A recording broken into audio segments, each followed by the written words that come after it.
جو باتیں آج میں آپ سے اس ویڈیو میں کرنے جا رہی ہوں وہ ایک خبر نہیں ہے، وہ صرف ایک سیاسی بحث یا تجزیہ نہیں ہے، یہ بات ہے پوری انسانیت کی چیخ کی جو ہم سب کے کانوں میں گونج رہی ہے۔ سننے والے اگر چاہیں بھی تو اس کو نظر انداز نہیں کر سکتے۔ اقوام متحدہ نے 2015 میں دنیا کے سامنے ایک عہد رکھا تھا، 17 پائیدار ترقی کے اہداف جنہیں SDGs کہا جاتا ہے۔ ان میں غربت ختم کرنا، بھوک کو مٹانا، صحت اور تعلیم کی ضمانت دینا اور انصاف پر مبنی ادارے قائم کرنا شامل تھا۔ یہ صرف وعدے نہیں تھے بلکہ یہ پوری دنیا کی اجتماعی ذمہ داری تھی۔ لیکن ہر وعدہ دو چیزوں پر کھڑا ہوتا ہے، طاقت اور سیاسی مرضی۔ غزہ آج اس بات کا ثبوت ہے کہ جب طاقت اور مرضی دونوں غائب ہوں تو وعدے صرف کاغذوں کی سیاہی بن کر رہ جاتے ہیں۔ غزہ کی آبادی کبھی 23 لاکھ تھی، آج یہ 6% کم ہو چکی ہے۔ یہ صرف 1% یا نمبر نہیں ہے، یہ وہ مائیں ہیں جو اب نہیں رہی، وہ بچے ہیں جو اب دنیا میں نہیں ہیں، وہ گھرانے ہیں جو مٹی کا ڈھیر بن گئے ہیں۔ اعداد و شمار صرف نمبر نہیں ہوتے، یہ انسانی زندگیوں کی کہانیاں ہوتی ہیں۔ کھانے پینے کی رسائی اب ایک بنیادی مسئلہ بن گیا ہے غزہ کا، بلکہ جنگ کے ہتھیار بن چکے ہیں۔ مئی 2025 سے خوراک کی صورتحال زمین بوس ہو چکی ہے۔ رپورٹس بتاتی ہیں کہ 39% لوگ کئی دن بغیر کھائے رہتے ہیں۔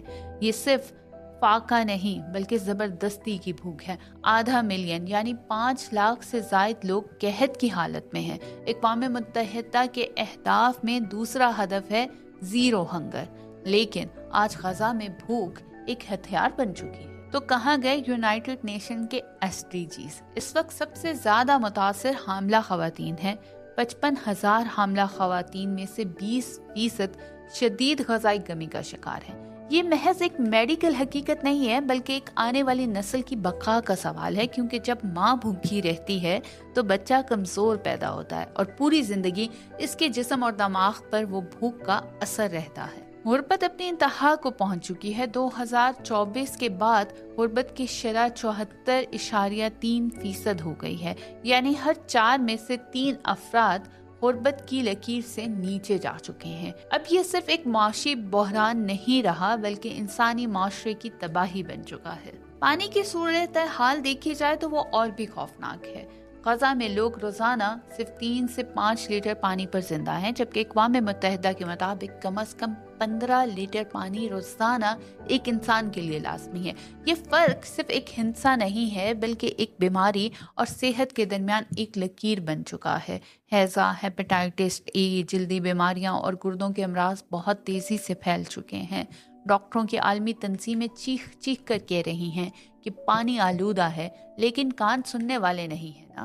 سب سے زیادہ دل توڑ دینے والی صورتحال بچوں کی ہے۔ تحقیق بتاتی ہے کہ 54% بچے PTSD کا شکار ہیں، 41% ڈپریشن میں مبتلا ہیں اور 34% بچے مستقل بے چینی اور خوف میں جی رہے ہیں۔ یہ وہ نسل ہے جس کو پوئمز گانی چاہیے تھیں، ABC اور الف بے پڑھنی چاہیے تھی، لیکن یہ بمباری اور بھوک سے جینا سیکھ رہے ہیں۔ 2024 میں تقریباً 100% بچے کئی مہینے اپنی تعلیم سے محروم رہے ہیں اور ان کی تعلیمی ترقی 5 سال پیچھے جا چکی ہے۔ ایک پوری نسل سے مستقبل چھین لیا گیا ہے، لیکن دیکھنے والی آنکھیں دیکھنا نہیں چاہتی۔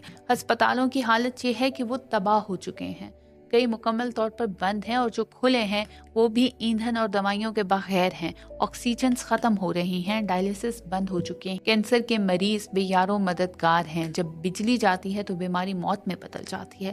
عالمی ادارے صحت کے مطابق یہ صورتحال ایک انسانی تباہی ہے جس کو کوئی نہیں دیکھ رہا، جس کو صرف کاغذوں میں رپورٹ کیا جا رہا ہے، ان رپورٹس کے مترادف عمل نہیں ہو رہا۔ دوسری طرف بارڈرز پر امدادی ٹرک ضرور کھڑے ہیں، درجنوں، سینکڑوں نہیں بلکہ ہزاروں ٹرک۔ ان میں کھانا، دوائیاں اور پانی ہے، لیکن اسرائیل کی اجازت کے بغیر وہ ٹرک 1 انچ بھی آگے نہیں بڑھتے۔ ڈرائیور گھنٹوں اور دنوں انتظار کرتے ہیں اور دوسری طرف اقوام متحدہ کے اہلکار کہتے ہیں کہ ہم کھانے کی امداد لے کر آ چکے ہیں مگر راستے بند ہیں۔ یہ بند راستے صرف جغرافیہ نہیں روکتے بلکہ انسانی زندگی کو روک رہے ہیں۔ امریکہ جو خود کو انسانی حقوق کا علم بردار کہتا ہے وہ اسرائیل کو اربوں ڈالر کی امداد دیتا ہے، جدید اسلحہ بھی وہی دے رہا ہے، سیاسی پشت پناہی بھی وہی کرتا ہے، دوسری طرف وہی امریکہ بھوک اور تباہی پر تشویش کا اظہار کرتا ہے۔ یہ کیسی تشویش ہے جو ہتھیاروں کی بارش کے ساتھ آتی ہے؟ یہ کیسا انصاف ہے جو طاقتور کو کھلی چھوٹ دیتا ہے اور مظلوم کو صرف قراردادیں دیتا ہے؟ اقوام متحدہ کی سیکیورٹی کونسل کی قراردادیں ایک کے بعد ایک ویٹو ہوتی ہیں، جنرل اسمبلی کی اپیلیں نظر انداز ہوتی ہیں۔ سوال یہ ہے کہ ایس ٹی جیز جو دنیا کے لیے ایک روشنی کا معیار تھے وہ غزہ میں کیوں اندھیرے میں بدل گئے ہیں؟ کیا یہ اہداف صرف ترقی یافتہ ممالک کے لیے ہیں؟ کیا بھوک صرف تب ختم کی جائے گی جب وہ افریقہ یا ایشیا میں نہ ہو بلکہ یورپ کے کسی ملک میں ہو؟ تو کہانی یہاں صرف غزہ کی نہیں ہے، یہ ہماری انسانیت کا آئینہ ہے۔ جب بچے بھوک سے بلک بلک کر جان دیتے ہیں اور دنیا خاموش رہتی ہے تو یہ خاموشی دراصل شریک جرم بن جاتی ہے۔ ہم سب اپنی اپنی جگہ پر ایک آواز ضرور اٹھا سکتے ہیں، چاہے وہ چھوٹی ہی کیوں نہ ہو، کیونکہ ظلم کے اندھیروں کو مٹانے کے لیے ایک چھوٹی سی روشنی بھی کافی ہوتی ہے۔ غزہ کے یہ زخم ہمارے ضمیر پر ہمیشہ قائم رہیں گے اور ضمیر کو جگانا ہی سب سے بڑی ذمہ داری ہے۔ اگر آج ہم بول اٹھے تو شاید کل کوئی بچہ بھوک کی بجائے مسکراہٹ کے ساتھ جی سکے۔ یہ وقت ہے کہ ہم خاموش تماشائی نہ رہیں، اپنی آوازوں کو بلند کریں، سچ کو سچ کہنا سیکھیں اور اس پیغام کو پھیلائیں، کیونکہ انسانیت بچانا ہی سب سے بڑی جنگ ہے اور یہ جنگ صرف الفاظ سے نہیں بلکہ دل سے لڑنی پڑے گی۔